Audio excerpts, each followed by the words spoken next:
Welcome to the clinical podcast series brought to you by the American Academy of Optometry Foundation. The topic for this episode is uveitis and sarcoidosis, clinical features in comparison with other non-infectious uveitis. And now I'd like to thank our host, Dr. Tom Quinn, our topical expert, Dr. Walt Whitley, and our topical editor, Dr. Kelsy Steele. And now it's my pleasure to begin today's broadcast. Welcome, you of curious minds. This episode, we're going to discuss a paper that explores the clinical presentation of sarcoid uveitis and its potential impact on vision versus non-sarcoid uveitis. I'm Dr. Tom Quinn, and our special guest expert for tonight is Dr. Walt Whitley, who is in practice with Eye Care Associates of Nevada in Sparks, Nevada. It's an OD-MD practice. Walt, welcome. Hey, thanks for having me. Excited to be here. Excited to have you here, Walt. So this paper was published by Rachel Niederer et al. It was published online on February 24th, 2022 in the publication Ocular Immunology and Inflammation. Walt, what did the authors want to explore in this paper?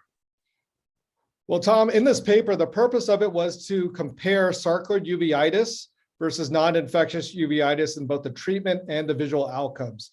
And it was from a single consultant from 2011 to 2013, retrospective study, about 287 eyes that had sarcoid uveitis versus about over 1,500 that had the non-infectious uveitis. Okay, so some pretty big numbers. Would you agree that, yeah, a nice population size? Yeah. Why is it important? Why did they undertake this endeavor? Well, when it comes to uveitis, we know that there's many different causes, whether it's infection, whether it's trauma, whether it's some type of systemic etiology. 87% of the time it presents anterior, about 55% of the time idiopathic, about 21% of the time due to trauma, but the other 25% is going to be due to some underlying cause. If it's a systemic cause, most often may be related to rheumatoid arthritis, but also sarcoid ranks up there as the systemic causes. As you know, with sarcoid, African Americans develop sarcoid 10 times more likely than Caucasians. Typically, the age is going to be over the age of 60 in the African Americans. In the Caucasians is about 50. It can present both a granulomatous and a non-granulomatous form, but it does affect the eye in the lacrimal gland. It can also affect uveitis and cause uveitis, but also conjunctiva nodules is something else we may see. Systemically, symptoms that patients may have are going to be fatigue, arthritis, lymphadenopathy, and so affects the eyes, but as well as the rest of the body, including the skin. What did they find in the study?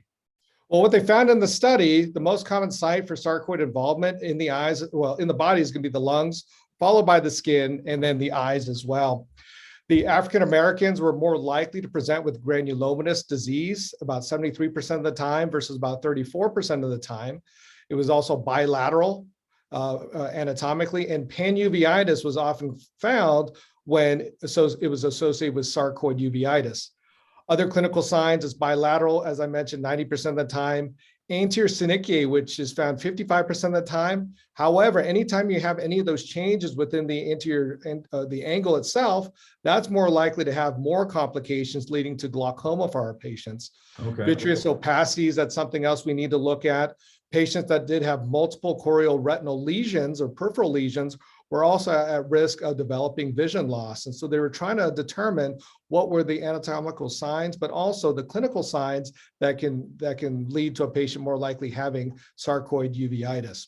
And Walt, so it sounds like it's a little tricky determining whether sarcoid is the root cause of the uveitis. And you've given us some tips, bilateral and the other descriptors that you've given us. Is there any, do we learn anything from this regarding the potential visual impact? Yeah, in regards to the visual impact, there was actually no difference in vision between those with known sarcoid uveitis and those diagnosed with systemic sarcoidosis following the presentation to ophthalmology. When it comes to the vision outcomes were good in both patients. In sarcoid patients at 10 years, they still received about 20/20 vision at 10 years down the road. Sarcoid in the end is more likely to have better vision than some of the other causes of uveitis. And so I guess that's one of the big takeaways there.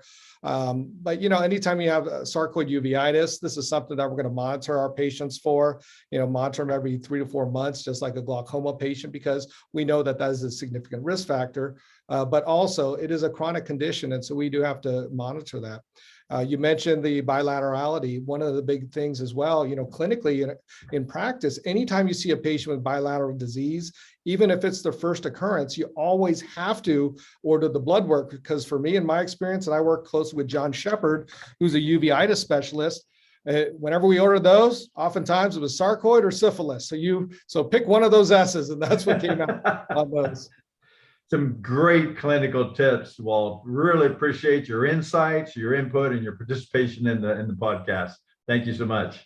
Well, and thank you everyone for listening. And a special thanks to CooperVision for their educational grant to make it all happen.